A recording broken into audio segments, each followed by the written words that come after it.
Jelly 2013. Good morning mga paps. Ito na naman problema. Light indicators on, tapos kumakatok yung makina. Nung nakita ang problema.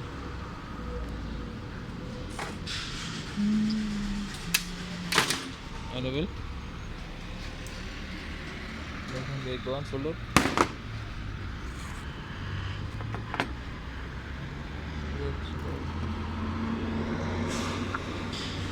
Stuck up.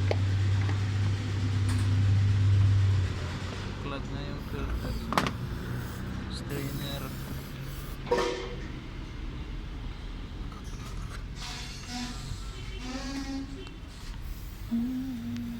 Ikaw.